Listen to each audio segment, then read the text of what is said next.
asalaamaaleykum mbokk yi ñu ngi leen di nuyu ku nekk ci turam ak santam.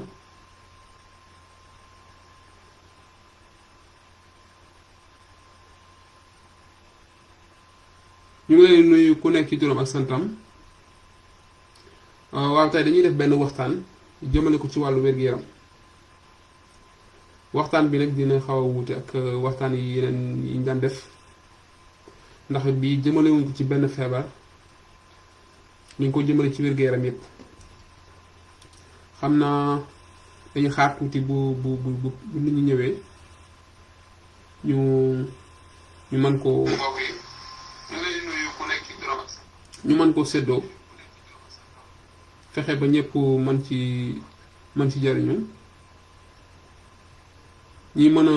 ñi bëgg a def ay laaj samp ko ñu jéem ci tontu.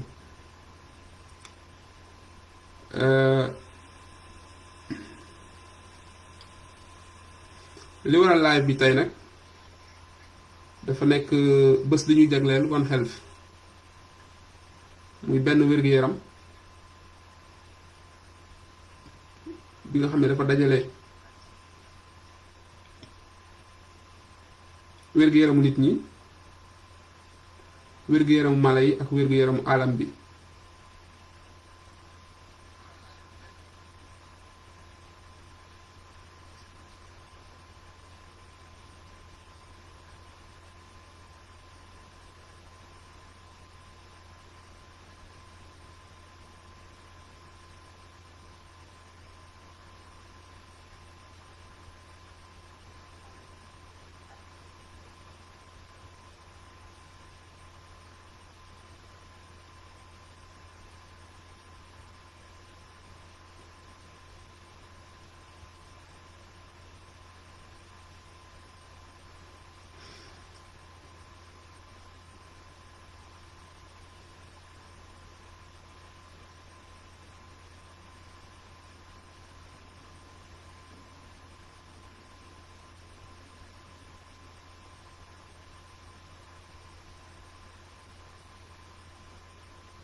waaw salaamaaleykum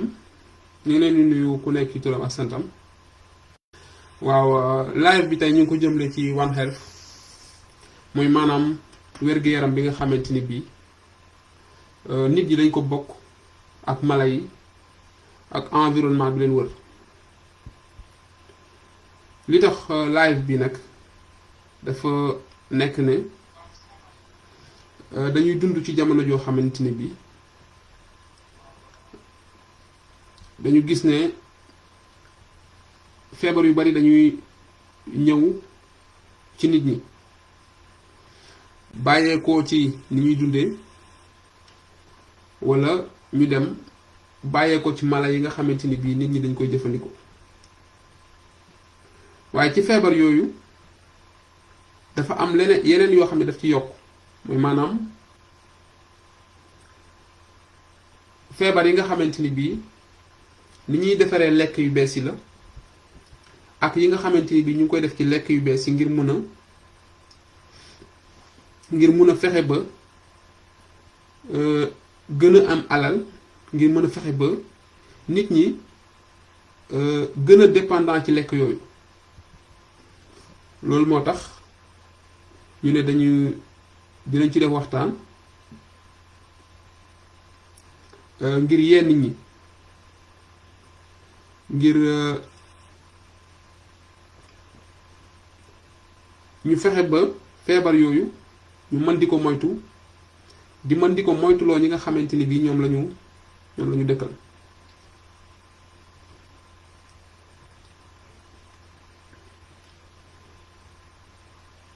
xam naa ñu xaar 2 minutes rek wala 1 minute gars yi rejoindre ñu commencé une bonne fois.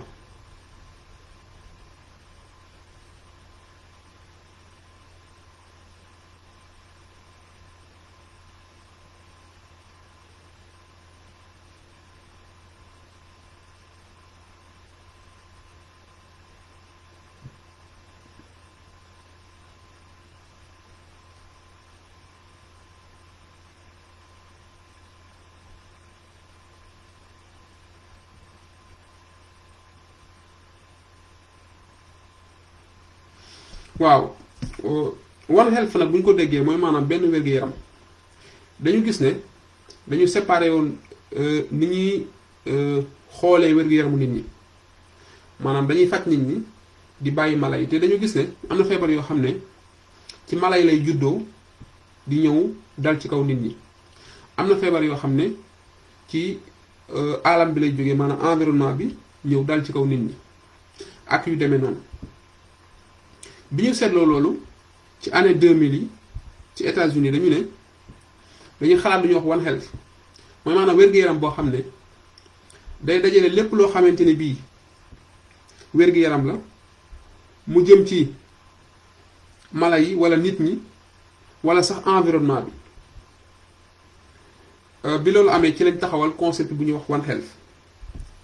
One Health nag li ko tax a jóg mooy bu ñuy tëgg ay politique maanaam bu ñuy tabax ay politique ci réew duñ ko tabax rek ci nit ñi ngir nit ñi dinañ defar ay faculté de médecine ngir mu former ay médecin defar ay faculté yoo xam ne day former ay vétérinaire ak ay environnementaliste waaye loolu doyul dañ cee yokku ne ñooñu dañu war di liggéey ci seen biir ngir ñu fexe ba moytu feebar yi nga xam ne day jóge ci mala yi di ñëw ci nit ñi wala feebar yi nga xam ne day jóge ci environnement bi di ñëw ci nit ñi misaal bi ñu ci joxe rek mooy lu mel ni say lu ñuy wax rage nga xam ne xaj bu la màttee bu ko amee bu la màttee da nga koy am kon dañuy dem ci xaj yi di leen ñàkk di fexe ba duñu am feebar yooyu feebar bu ñuy wax Ebola ci ay rab la jóge ñu lekk ko mu ñëw ci nit ak yeneen feebar yu baree bare yoo xamante ni bi noonu la ci wàllu environnement tamit noonu la am na feebar yu nga xamante ni bi ci environnement bi lay jóge ñëw doog a ñëw ci nit ñi kon wax nañu dëgg ba ñu ne woon dañuy taxawal lu ñuy wax One Health muy benn wér-gu-yaram ngir ñu mën ci jëriñ askan wi tey nag ci bés bi ñu jagleel One Health dafa am dañ ci bëgg a waxtaanee lu ñuy wax les nouveaux enjeux de la santé face à l'industrie agricole l'élevage et au changement climatique maanaam soppi gi nga xam ne bii soppi nañ ko ni ñuy bàyyee soppi nañ ni ñuy yaree jur yi ak li nga xamante ni bii jaww ji soppeeku na ko ban jeexital la am ci wér-gu-yaramu nit ñi loolu la ñu bëgg a waxtaanee tey. loolu nag bu ñu koy waxtaanee dañuy commencer ci xeetu mbay yu bees yi nga xam ne am na ndax da ngay dégg àdduna bi ñëpp di wax ci xeetu mbay yu bees yi nga xam ne am na mais xeetu mbay yooyu li tax ñu ciy wax dafa am ay mën-mën yoo xam ne dañ ko ci dugal te mën-mën yooyu ñu ci dugal dañu gis ne dafa dem ba dafa am jeexital ci wér-gu-yaramu nit ñi bokk na ci li ñuy wax OGM mooy organisme génétiquement modifié loolu lan lay wundu maanaam bu ñuy defar ay jiwu ngir ji dara duñ ko jiwee li nga xamante ni bii noonu la espèce bi mel dañuy dem ci ay laboratoire defar ko defar jiwu wi bu fekkee pomme la ñuy ji wala orange wala gerte wala lu mënti doon ñu ne pomme bu toll nii la ñu bëgg couleur bi nii lay mel lépp nii lay mel ñu defar ko ci ay laboratoire ba nga xam ne bii buñ ko jiwee noonu lay mel loolu mooy OGM lépp la ñuy defar ci ay laboratoire ay préparation lay doon buñ ko jiwee da ngay gis ne bu dee pomme la pomme bu rëy lay doon bu dee orange la orange bu rëy lay doon xeetu mbayeef bu ne bu dee moom bu mag lay bu rëy lay doon wala boo xam ne bu rafet la ba tax nit ñi dañ koy bëgg pour dem jëndi ko wala boo gisee yenn banaana yi yenn pomme yi yenn orange yi ñu bari daf leen di jaaxal ak yenn pomme de terre yu demee noonu loolu dafa am lu dugg lu bees suñuy wax OGM loo xam ne nag fa ñuy defaree jiwu wër jiwu yee fa ñu koy defaree foofu la loolu di juddoo ñu ko indi loolu nag dafa am jeexital ci wér-gu-yaramu nit ñi ndax gis nañu ne bii xeetu mbay yooyu duggee ba tey dafa am lu mel ni ay cancer rek ay malformation yoo xam ne génn na jóge na ci xeetu mbay yooyu ñëw ci nit ñi. beneen bi mooy ni ñuy jëfandikoo li ñuy wax les pesticides mooy maanaam li ñuy def ci tool yi ngir aar gàncax gi wala herbicide li ñuy def ci tool yi ngir fexe ba ñax mi du sonal li ñuy bay. loolu nag biñ ko xoolee dañu gis ne loolu ci boppam dafa am jeexital ci wàllu wér-gu-yaram nit ñi ndax nit ñi yooyu ñuy bay di ko def ci tool yi ñuy engrais muy herbicide muy lu mënti doon dañu gis ne bu ñu bayee ba pare yooyu day des ci lu ñu bay maanaam bu ñu koy jaay nit ñi yooyu day daal di bokk ci li nga xamante ni bi nit ñi dañ koy lekk te bu ñu ko lekkee day nekk ci seen yaram dem ba nga xamante ni bii mën na leen jural yeneen feebar kon herbicide ak pesticide yi ñu utiliser war nañ di ci gën a bàyyi xel te bi nga xam ne moo ci gën a siiw tey moom la ñuy wax glyphosate benn herbicide la boo xam ne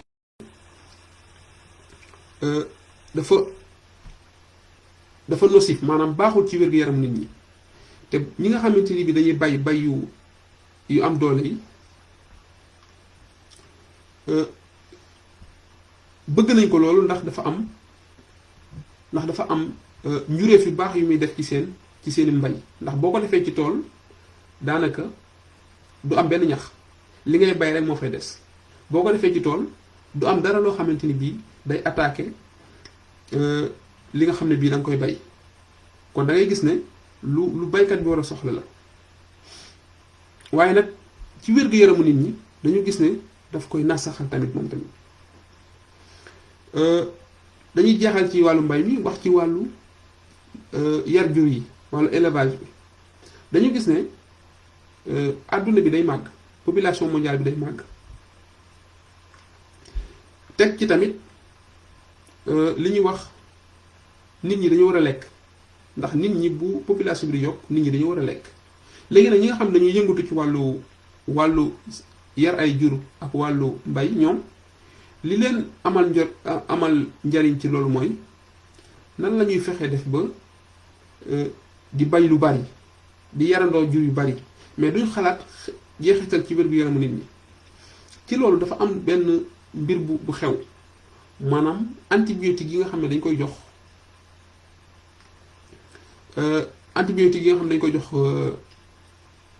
mala yi ngir ñu gaaw a màgg dañu gis ne nag kiikat yu bari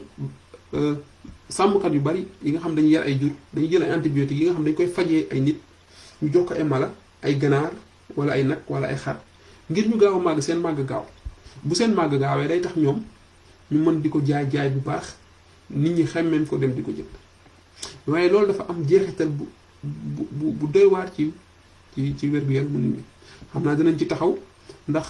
antibiotique mooy li nga xam ne tey bu nit amee infection bu demee hôpital moom lañ koy bindal jox ko mu naan ko bu ko naanee mën na day wér ndax antibiotique yooyu mooy dem xeex ak li ñuy wax doomu jàngoro bi ci biir yaramam waaye dañu gis ne bu fekkee nit ki day lekk ndawal goo xamante ni bii jur googu dañ ko doon jox ay antibiotique moom mën na développer li ñuy wax résistance maanaam bu ëllëgee bu ko infection sonalee bu ñu ko joxee antibiotique yaramam day miin antibiotique ba pare parce que commencé woon na ko di ko lekk wala ci lekkam am na ci luñ daan loo xam ne di ñu ngi ci daan def ay antibiotique mu koy lekk loolu mooy résistance maanaam day dërkiis du ko mën a dara léegi nag bu amee feebar bi muy am antibiotique yi ñu ko daan fajee moom hôpital dootu ko mën a dara loolu nekk loo xamante ni bii lu doy waar la. leneen li nga xamante ni bii aussi lu doy waar la mooy leneen li nga xam ne lu doy waar la mooy nit ñi nga xam ne par exemple dañuy jël ay antibiotiques te kenn bindalu leen ko dañuy dem seen bopp metti ñu gis ne yow lii moo la daloon nga naan lii ñoom tamit ñu dem jël ko ne dañ ko bëgg a naan ndax pour ñu wér comme yow te wér-gu-yaram ñëpp xam nañu du doxee noonu.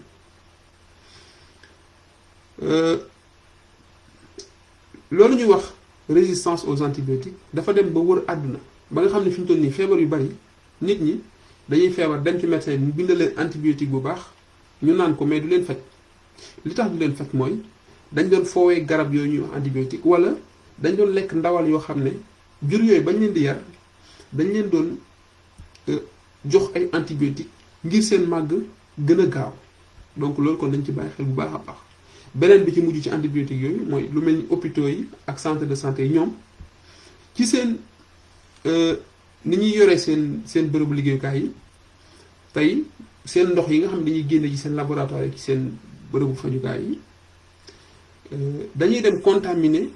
li nga xamante ni bii mooy fi nit ñi di bayee wala fi nit ñi di nappee wala yeneen nit ñi wëlbati ko lekkat loolu mu développe résistance heure boo ko déggee rek mooy maanaam li nga xamante ni bii daana la faj dootul mën a faj ndax tàmm na ko ci sa yaram ba pare fekk na ko ci sa yaram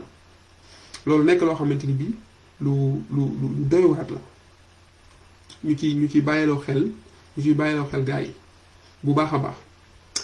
beneen bi mooy ci environnement bi maanaam li wër nit ñi fi ñuy dund seen écosystème dañu gis ne environnement bi day am ay contamination lu mel ni par exemple ay contamination li ñuy wax amiante. ngay gis ay tabax yu yàgg yoo xam ne peinture yi ñu ko peinturé woon dafa am benn xeetu kii bu ci nekk ferñeent bu ci nekk bu ñuy wax amiante day contaminer nit ñi te bu la contaminer ci sa xëtër fi ñu nooyee mën na tax nga am cancer du poumon te loolu ci environnement bi la nekk lépp la nekk tabax yu yàgg yeeg tabax yi nga xam ne dañ ko peinturé yenn xeetu peinture yeeg yëpp donc day gis ne environnement bi ñu wër da nga gis feebar boo xam ne foofu lay jógee te nit ki defu ci dara dafa xëy rek mu dal ci kaw lu mel ni plastique bi nga xam ne dañ koy utiliser di ko sànni fu nekk plastique boobu day dem ci géej gi di dem ci dex yi dem fépp foo xamante ni bii ñu ngi fay jëfandikoo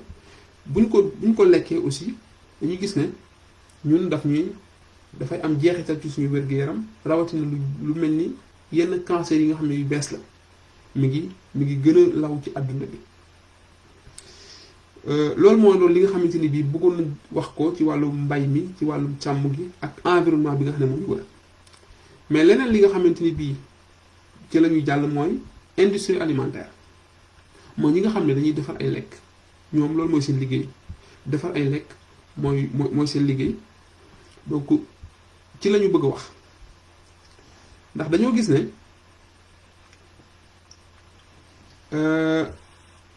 àdduna bi wax naa ko léegi dañu gis ne fi ñu toll nii dañu jëm ci tendance wu ay lekk yoo xamante ni bii naturelul dañ ko defar di ko jaay nit ñi dañ ko defar teg ko ci marché bi ngir mën a am alal mais lekk yooyu lu ci bëri ay lekk la yoo xamante ni bii ay substance chimique moo ci nekk maanaam yoo xam ne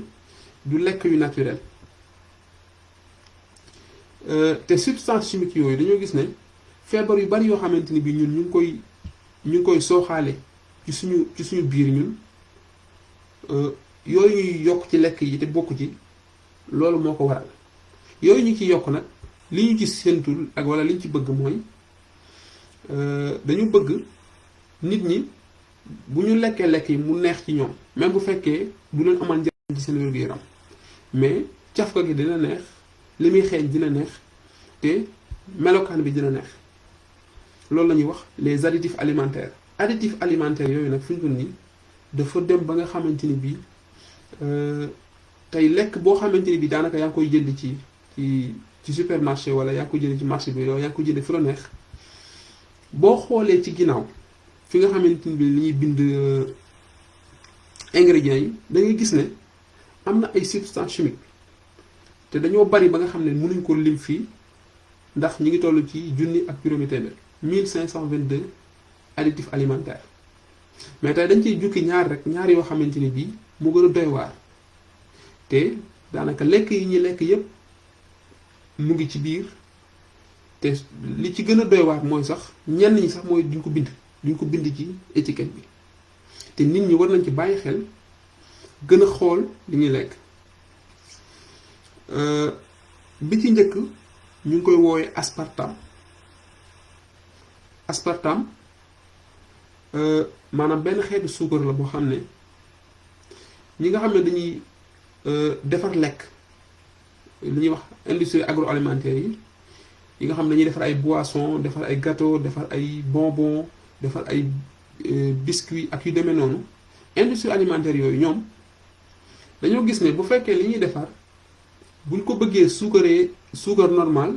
du ñu génn ci li ñuy def duñ ci génn bu baax léegi ci la ñu daw dem gis benn façon suukar boo xam ne ñu ngi ko defaroon ci année 1974 yooyu muy aspartame ñu ngi ko defaroon ngir defar ci ay médicaments mais gis nañ ne loolu dafa mën a suukar moo dàq suukar bii aspartame benn kilo suukar buy suukar benn litre ndox benn kilo aspartame day suukar 200 litre ndox maanaam moom moo ëppale lu muy suukar 200 fois te moom moo ko gën a yomb 300 fois kon da ngay gis ne industrie alimentaire bi nga xam ne ñoom dañuy defar ay lekk li amal njëriñ mooy fexe ba seen loolu ñuy defar lekk yooyu en tout cas nañ ne ko nit ñi bëgg ne ko nit ñi jënd loolu rek moo la ci amal solo aspartame boobu li tax mu doy waar mooy bépp lekk boo xam ne bu saf suukar la muy boisson yi ñuy defar ak yu gâteau yeeg yi ma wax léegi bu ko nit ki di lekk nit ki buy lekk dafa am ñaari yoon yoo xam ne day tijjeeku yoon bu njëkk bi mooy mbégte gi muy am buy lekk nit buy lekk day am mbégte ci li muy lekk mooy la voie du plaisir beneen yoon bi mooy la voie calorique mooy maanaam li koy wax ne ko yaa ngi lekk mais suur nga yaa ngi lekk wala léegi nga suur booy lekk suukar normal noonu la suukar boo koy lekk booy lekk ñam mu am suukar da ngay am mbégte ci li ngay def da ngay am plaisir ci lekk bi nga koy lekk waaye booy suur dina am lu lay signaler ne la yow kat yaa ngi waaj a suur wala yow kat léegi nga suur léegi nag aspartame bi ma wax day dem ci li ñuy wax la voie calorique mooy loolu di la wax ne la yaa ngi suur mu désactiver ko moom bànneex rek la lay jox ngay lekk moo tax nit ñi nga gis léegi jël poids bi nga xamante ni bii nit ñi jël nañ ko ñi nga xam ne dañuy jëfandikoo yenn façon lekk yi nga xam ne industrie yi ñoo koy lekk yi nga xam ne dañuy jëfandikoo aspartame ñoom ñu ngi koy lekk dañuy jël yenn façon poids yi ndax bu ñuy lekk xeetu lekk yooyu sa xel du mos a ñëw ci ne suur doyal nga wala suur nga wala yu demee noonu aspartame nag ñu ngi koy gën a gis ci lépp loo xamante ni bii biscuit la bonbon la gâteau la boisson yi nga xamante ni bii dañ ko tëgg defar ko dañ ko defar te du boisson naturelle ak lépp loo xamante ni bii tey soxla na suukar bu normal foofu la ñuy fekk aspartame boobu nag dañu ne cancer yu bari yu feeñ léegi moom loxoom mu ngi ci cancer yu bari yoo xamante ni bii feeñ na léegi teg nañ ci tamit ne diabète bii moom bokk na ci li ko gën a indi ndax li tax lu simple la aspartame bu duggee ci yaramu nit li muy def mooy day dem song fi nga xam ne fa la ñuy defaree insuline nit lekkee lu bari ci suukar moom moo koy jël dem denc ko ngir lu bari ci deret ji moom day dem song liy defar loolu daal di koy faagaagal insuline boobu lay fexe ba dootu amati ci yaram bi bu insuline amul nag nit ki bu lekkee suukar bi day dem ci deret ji bari foofu loolu mooy indi diabète bi loolu mooy indi tamit obésité bi ndax obésité bi wax naa ko léegi wax naa ne li indi obésité bi mooy nit ñi dañuy lekk te duñ bàyyi xel ci li ñuy lekk parce que ñi ngi lekk am na benn suukar am na benn mbégte boo xam ne plaisir boo xam ne ñu ngi ko am ci li ñuy lekk te duñu yëg ni ñi ngi suur donc kon aspartame loolu mooy li nga xam ne moo tax mu doy waar leneen li mooy moom jàpp nañu ne ni cocaïne mel maanaam ñi nga xam ne dañuy drogué wu ni ñu tàmmee drogue boo tàmmee lekk xeetu lekk yoo xam ne dañu koy defaree aspartame yow noonu ngay dépendant wee ci lekk yooyu moo tax nga gis ñoo xam ne dañuy dafa am benn xeetu lekk boo xam ne dañ koy faral di lekk gâteau lay doon wala lu mu mënti doon mais mënuñ ko bàyyi heure bi ñu koy lekk heure bu jotee wala bés bu nekk danañ fexe ba am ko ba lekk ko donc dépendance boobu aussi daf koy créer ci li muy lekk donc kon xeetu suukar boobu xeetu suukar bu doy waar la di ci ñaax ñi nga xam ne dañuy yëngatu ci wàllu defar lekk yi di ci ñaax aussi nit ñi ñu bàyyi ci xel bu baax a baax beneen bi mooy glutamate de sodium moom daanaka boo ñëwee tey Sénégal ak Afrique li ñu koy lekk bëri na yenn réew yi sax réew yi nekk ci Europe ak yu demee noonu réew yu ci bari ñoom bariwul ci li ñuy utiliser ndax ñoom dañuy def ay taxes ci képp koo xam ne da ngay def ci sa lekk glutamate de sodium wala aspartame dañuy yokk ay taxes yoo xam ne yow da nga koy fay te ñeneen ñi duñ ko fay mais suñu réew yi loolu amu fa glutamate de sodium tey mooy li nga xamante ni bii day yokk goût moom exhausteur de goût la maanaam tey booy defar benn lekk wala ngay defar benn façon togg wala ngay defar benn kii boo ko ci defee goût bi loolu amoon daf koy yokk yokk boo xam ne yokk bu jéggi dayoo la da koy yokk bu jéggi dayoo te ñi ngi koy gis ci magie yi li ñuy wax les bouillons yi nga xamante ni bii fu ñu toll ñu ngi ciy wax bouillons yi li nga xam ne moo ci gën a bëri aspartame la ndax bouillons yi li mu am lenn rek la mooy goût saveur li muy saf ak li muy xeeñ kese la mais amul benn valeur nutritive léegi nag aspartame boobu bu fekkee dañ ko defaree ay bouillon li ñu gis mooy bouillon yooyu day saf li muy saf dafay neex trop moo tax am na ñoo xam ne mënuñoo lekk loo xam ne safut bouillon yi ñuy jaay muy jumbo yeeg masi yeeg lépp loo xamante ni bii xeetu jumbo la loolu nag aspartame boobu moo waral kii caf ko googu muy am aspartame nag tey bu duggee ci yaramu nit par exemple li muy def lu doy waar la ndax bu duggee li muy njëkk a def mooy xelu nit lay njëkk a attaqué da koy attaqué ba nga xam ne nit ki mën na nekk sax nit koo xam ne day gaaw fàtte ndax neurones yi lay dem attaqué ba neurones yi dana ci sax faagagal yenn ci ay neurones bu jógee foofu dafa am ay daluwaay yoo xam ne mu ngi jëm ci li ñuy wax li ñuy wax appareil reproductif mooy fi ñuy sëyee góor wala muy jigéen sëyukaayu góor wala sëyukaayu jigéen dafa am dëkkuwaay bu dee jigéen ci ovaires yi bu dee góor ci testicules yi lépp loo xam ne fa góor ak jigéen ci la ñuy sëyee ba tax ñu mën a am ay doom foofu dafa am dëkkuwaay boo xamante ni bii dëkkuwaay bu mu bëgg la bu duggee ci yaramu nit bokk na ci fi nga xam ne fa la njëkk a dem bu fa demee nag dafay fixé wu yi nga xamante ni bii moo waroon a ñëw def liggéey bu foofu moom day ñëw mel ni moo koy def bu loola ñëwee du ko def moo tax ñu ne nga dégg nit ñi ne jumbo yi moo tax góor ñi amatuñ doole mënatuñ ci wàllu sëy lu bari loolu moo ko expliqué ndax aspartame bi glutamate de sodium bi su duggee ci yaram bi dafa am ay récepteur ci appareil reproductif mâle et femelle foofu lay dem toog fa donc lépp loo xamante ni bii liggéey la waroon na fa am donc moom day mel ni lu koy def te defu ko kon mu nekk loo xamante ni bii lu doy waar la aspartame boobu nag glutamate de sodium boobu nag réew yu bari moom léegi xeex nañ ko ni ñu ko xeexee ay Norvège ak Nouvelle-Zélande dëkk yu mel noonu ñoom ni ñu ko xeexee mooy képp ku ko def ci lekk yooyu jaay dañ lay defal taxe yoo xamante ni bii yow taxe yi xam nga ne doo ci génn taxe la yoo xam ne doo ci génn mais suñu réew yi léegi nag industrie yi defar lekk yi ñoom comme xam nañ loolu te xam nañ ne am na réew yoo xamante ni bi ñu ngi Afrique amuñ ay loi yoo xam ne day tere loolu buñ defaree directement Afrique lañ ko yóbbu ndax xam nañ ne Afrique amul ay kuréel yoo xam ne day saytu lekk yi fay dugg amul kuréel yoo xam ne day sanctionné ñiy jaay lekk yoo xam ne dafa am yenn produits yu dangereux yi. léegi bu ñu defaree dara rek Afrique lañ ko yóbbu directement donc léegi nag da ngay gis ne population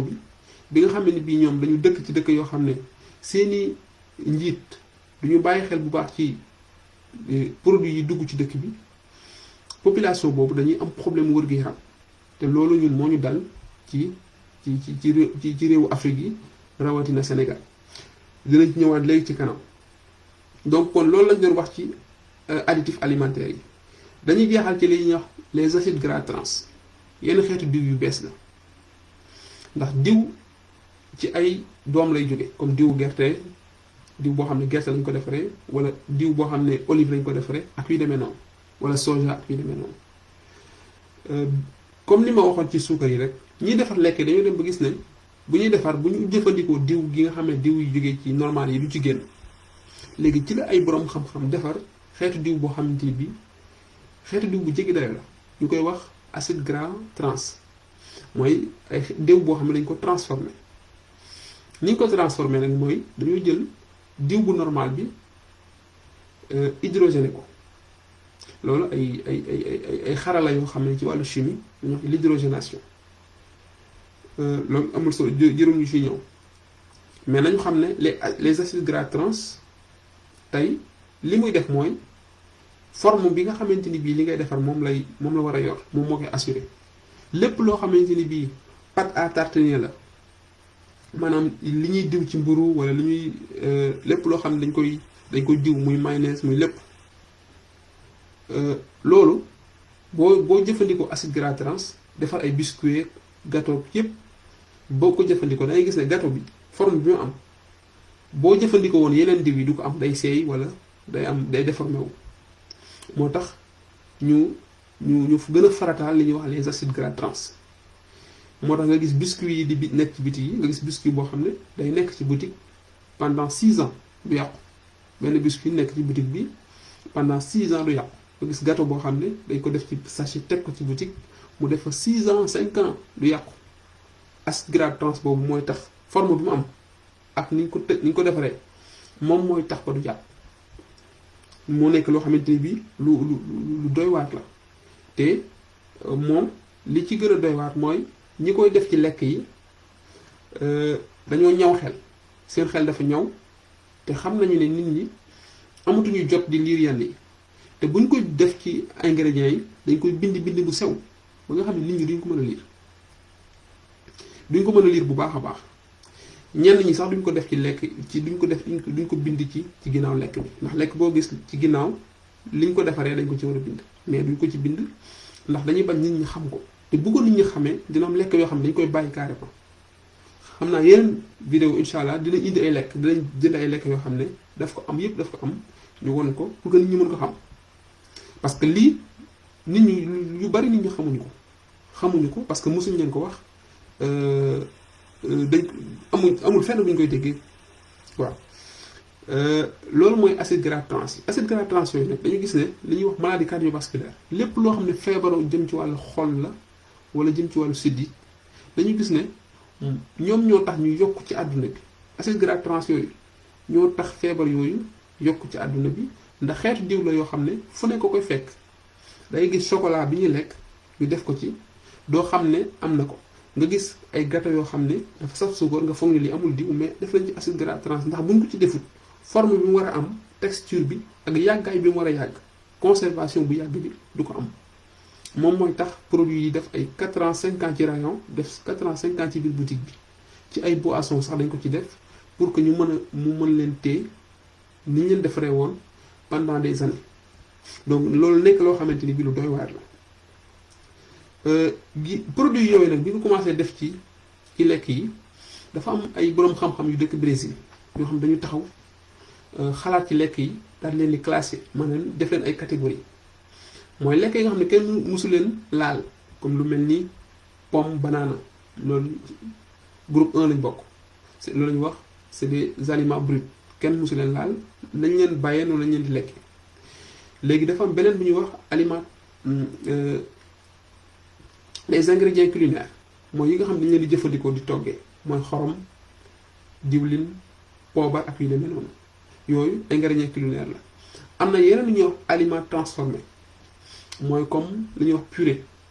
ñu jël pomme de terre mu nekk ab doom ñu jël ko wal ko def ko poudre di ko jaay noonu loolu c'est transformé mais yokkuñ ci dara dañ ko transformé rek mais yokkuñ ci dara. am na beneen catégorie bu mujj bu ñuy wax aliments ultra transformés foofu la lépp nekk li nga xam ne tey moo sonal nit ñi lépp daanaka foofu la nekk. aliments ultra transformés yooyu tey nan la ñuy def ni ñu def mooy dañuy jël ginaar mel ni dañuy jël benn lekk ne lii ginaar lañ ko defaree à base de poulet mais defuñu loolu li ñuy def mooy dañuy dem synthétiser goût ginaar synthétiser odeur bi synthétiser lépp dañ ko construire lépp dañ ko defar amul dara loo xam ne am na ci dangay gis ñu ne lii gâteau bi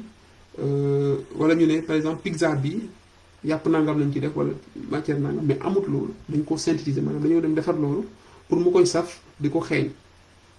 muy xeeñ loolu mais amu ko donc loolu nekk loo xamante ni bii benn genre arnaque la ñu koy wax les faux aliments c'est des faux aliments te bari nañ ci supermarché yi bari nañ ci fast food yi bari nañ ci restaurant yu mag yi nga xam ne boo koy lekk da ngay foog ne yaa ngi lekk yàpp yaa ngi lekk ginaar mais li ngay lekk en fait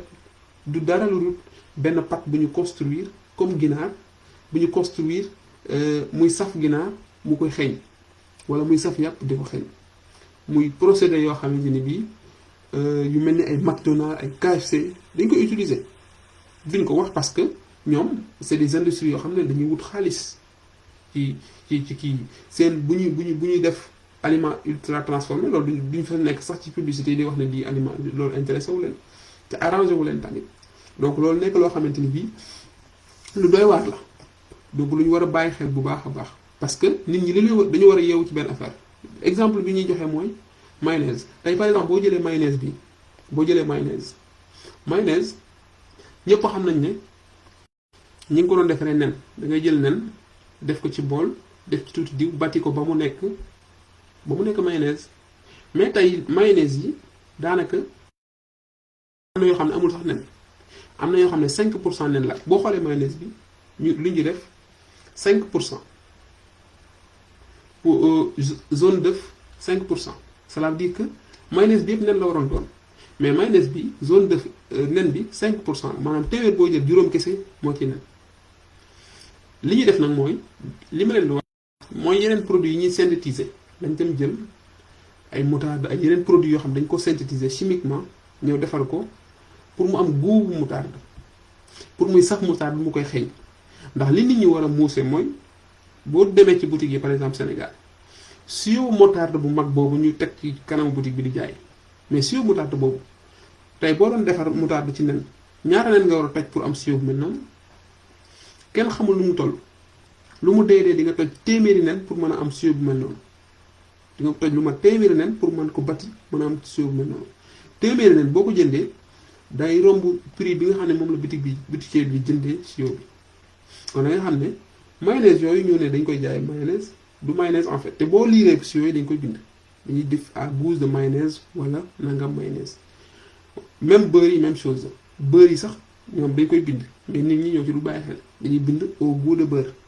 margarine au goût de beurre cela veut dire que lii ay pâtes yu ñuy defar la mu saf beurre mais du beurre ñoom dañ koy bind bu baax a baax mais nit ñi peut-être duñ ci bàyyi xel bu baax donc loolu nit ñi buñ ci bàyyi xel buñ ci gënee bàyyi xel dina am solo am na chocolat yoo xam ne aussi day gis chocolat boo xam ne day am couleur chocolat di saf chocolat mais amul cacao amul gerte te ku ne xam ne chocolat ñaar yooyu lañ koy defaree cacao wala gerte mais ñaar yëpp du ci am dara dañu leen dem synthétiser leen dem defari leen pâte yoo xam ne day saf gerte wala muy saf cacao te du ko am donc loolu nag ci wërgu yaramu nit ñi lañ wëlbatiku daanu moo tax nga gis ay xale yu ndaw yoo xam ne ay jeunes lañu ñu leen di woowee ay jeunes ñu am ay problème cœur ay problème mu feebar yoo xam ne bi daanaka daawuñ ko gis ci ndaw ñi donc loolu nekk lu yéeme lu doy waar loo xam ne nit ñi war nañu tijji seen xel gën ko ci bàyyi parce que aussi nit ñi borom alal yi nga xam ne dañuy yor ay industrie di defar ñoom li leen intéressé mooy seen entreprise dox li leen intéressé mooy li ñuy jaay dox mais wér-gu-yaramu nit ñi ci ginnaaw duñ ko toppatoo parce que ñu bari ñuy liggéey ci genre yooyu ñuy liggéey ci jimbo yeeg yu demee noonu ñoom duñ lekk loolu parce que dem nañ ba fa ñu koy liggéeyee xam nañ ñi ñu koy liggéeyee boo leen interroger dañ naan la man du ma ko lekk te foofu ñu koy liggéeyee sax duñ nangu nit ñëw fa di enquêter duñ nangu nit ñëw fa di laajte duñ nangu nit ñëw fa pour xam conditions yi ñu koy defaree loolu nañ ci bàyyi xel bu baax a baax te leneen li mooy yàpp yi nga xam ne dañ koy defar di ko def ci ay boîte loolu aussi dañ koy bàyyi xel bu baax a baax parce que am na ñoo xam ne dañuy def yàpp fas bind ci nag dañuy def yàpp fas bind ci xar te fi ñu koy defaree par exemple ak fi ko nit ñi di lekkee du bokkul nit ñi duñ fekkee fi ñu koy defaree ñu ngi ko defaree Malaisie indi ko Sénégal ñu ngi ko defaree Afrique du Sud indi ko Sénégal yow mi koy jënd corned beef yooyu da nga ñëw rek tijji lekk corned beef yi ay pat la ñuy defar mu am goût boo xam ne comme goût kiiwu nag la loolu la mu am goût nag wala moom goût ginaar mais amul ci dara ci biir en réalité donc loolu na ci gaa yi bàyyi xel bu baax a baax li nga xam ne bii moom la ñuy jaaxale mooy des propositions et des recommandations parce que wér-gu-yaram nit ñi fi ñu toll nii menacé wu na bu baax a baax te war nañ ci gën a xalaat war nañ ci gën a bàyyi xel te ñi nga xam ne bii war nañ ci gën a bàyyi xel mooy population bi d'abord ñoom war nañ ci gën a bàyyi xel ci xeetu mbay yi nga xam ne am na dem gëstu ci dem xool xeetu mbay yu bees yi dem xool xeetu yar xar yu ak sàmm yu bees yi dem xool aussi li nga xam ne moom la ñuy defar yenn lekk yi buñ ci jógee ñu def la ñuy wax militer pour l'alimentation bio maanaam di lekk-lekk yoo xam ne lekk yi amul benn produit chimique te loolu mën na nekk mi ngi dépendre ci nit ki moom nan la ko wér-gu-yaram moom jaral ndax aussi wér-gu-yaram léegi ressource la maanaam ni ngay amee oto mu nekk waruwaay wu lay jëriñ noonu la wér-gu-yaram nekk léegi ressource nga mu nekk sa waruwaay woo xam ne boo ko amut doo dem beneen bi mooy ñi nga xam ne ay association de consommateurs lañu ndax gis nañu ne boo ñëwee Sénégal par exemple am na ay association de consommateurs ay ASCOSEN ak yu demee noonu mais association de consommateurs yooyu ñoom dañu war a gën a intéressé wu gën a bàyyi xel bu baax a baax ni ñuy defaree yenn lekk waruñu rek par exemple bu ñu yokkee prix mburu wala bu ñu yokkee prix ndox wala ñu wàññi prix courant wala yooyu noonu ñu doog a jóg génn kaas déedéet mais dañu war a dem xool ni ñuy defaree lekk yi aussi parce que ñoom dañoo taxaw ne ñoom ñooy défendre consommateurs yi booy défendre consommateurs yi aussi il faut nga dem di gëstu ñii lekk yi nga xam ne ñi ngi koy dugal ci réew mi fan la jógee lan lañ koy defaree ak ban conséquence la mën a am ci yaramu nit ñi koy lekk ndax loolu mooy défense des consommateurs mais du prix bi rek souvent ci lañ war di wax loolu nañ ciy wax bu baax a baax mais aussi dañu war a fexe ba am ay laboratoire parce que am na réew yoo xam ne comme France yi am na lekk yoo xam ne du fi dugg mukk te association de consommateurs yi xoolaataluñ ko seen bopp même loo mënti bind ci étiquette bi loolu seen yoon nekku ci ñoom il faut ñu jël ko dugal ko seen laboratoire xool ko ne lekk bi am na lii ak lii ak lii baaxul ci wér-gu-yaram kon lekk bi du fi dugg loolu tant que ñoom defuñu ko dañuy continuer di dugal lekk yi ci réew bi Sénégal ak réew yi ko wër nit ñi continuer di ko lekk di feebar gouvernement bi di continuer di subventionner wér-gu-yaram nit ñi di faju problème bi di continuer nekk chaîne beneen bi mooy ñi nga xam ne bii ay dañ leen di fal ñu leen di fal ñoo xam ay député lañ ñoo xam ay ministre lañ ñoo xam ay président de la République lañ ñooñu war na nekk nit ñoo xam ne tey dañu war di gëstu ci wàllu wii parce que ay nit aussi bu leen jiite lu jëm ci seen wér-gu-yaram amul dara lu ko ëpp njëriñ ndax wér-gu-yaram mooy première sécurité nit ñi di teg ay loi yoo xam ne ay daan yoo xam ne ay lekk yu dugg ci réew mi la di teg ay daan yoo xamante ni bii day jëm ci li ñuy def ci biir lekk yi di ko saytu di tere yenn façon lekk yi muy dugg ci réew ndax yenn façon lekk yi tant que ñu ngi koy bàyyi muy dugg ci réew yenn xeetu feebar yi day gën a yokk ci réew mi te yenn xeetu feebar yi su yokkee ci réew mi coût sanitaire bi maanaam li nga xamante ni bii loolu la wér-gu-yaramu nit ñi di jar day gën a cher kon loolu nañ ci bàyyi xel bu baax a baax décideurs yi nga xam dañ leen di fal nañ ci gën a farlu xam ne gouverner du defare par exemple ay li nekk ci biir réew mais di anticiper li dugg ci réew lu am solo la te aussi ñoom dañu war nañ di gëstu ci lu mel nii loo xam ne dafa war a dal ci kaw askan wi di anticiper di prévoir yoo xamante ni bii bu dalee ci askan wi ñoom ñoo wëlbatikuwaat encore ñëw di leen faj wala ñëw di leen war leen wàllu. loolu la ñu newoon tey bëgg nañ ko waxtaane que nit ñi gën a xam ne wér-gu-yaram du rek man feebaruma sama bopp mettiwul sama dara mettiwul kon man sama yoon nekku ci. lekk yi nga xamante ni bii ñëw na léegi nañ ci di bàyyi xel ak yi nga xamante ni bii tey dañ koy wax ay perturbateurs endocriniens mooy utiliser ci diw yeeg xeetu parfum yeeg xeetu déodorant yeeg yooyu yëpp dafa am ay lu ñuy wax ay substances yu ñuy wax ay des perturbateurs endocriniens même ba ci tuyaux yi nga xam ne ci la ndox mi di jaar jóge ci forage yi dem ci kër yi ay jàng ay gëstu yu mag wane na ni am na njeexital bu mag bu muy def ci wér-gu-yaramu nit ñi ci qualité tuyaux yi parce que PVC yi aussi am na day produire ay perturbateurs endocriniens ñu gën ci bàyyi xel bu baax a baax comme waxtu wi jeex na dañuy ñaax nit ñi ñu gën di gëstu ci seen wér-gu-yaram ñu gën di laaj ci seen wér-gu-yaram ñu gën di bàyyi xel ci bu baax a baax ci li ñuy lekk ndax am na lekk yoo xam ne bu yombee nit ki ci boppam war na mën a taxaw def laaj bu ñu demee ba foie di gën a yomb yàpp da ngay xam ne lii am na lu nekk ci ginnaaw te lii nekk ci ginnaaw lenn la léegi dañuy synthétiser foie dañ koy synthétiser ni ñu ko defee c'est simple dañuy jël benn foie benn res bu ndaw li muy saf ak li muy xeeñ ak ni forme beeg lépp mel ñu defar ko ci quantité boo xamante ni bi day gis foie boo xam ne day mat presque 100 kilos te loolu mënul jóge ci benn rab donc nit ñi nañu gën a bàyyi xel bu baax a baax ci loolu di gën a ñaax ñi nga xam ne ñooy tëgg politique de santé yi ñu gën a bàyyi xel ci One Health bi ndax One Health moom dafa nekk loo xamante ni bii ci la àdduna bi yëpp di mujjee régler seen wér-gu-yaram ndax ku xamoon ne coronavirus tey dañu ne pangolin bi nga xam ne bii moom la chinois yi doon lekk moo ko indi buñ ko xamoon jaroon na sax dem wër pangolin yi ci àdduna bi yëpp ñàkk leen pour duñ ko am. Ebola aussi buñ xamoon ne ci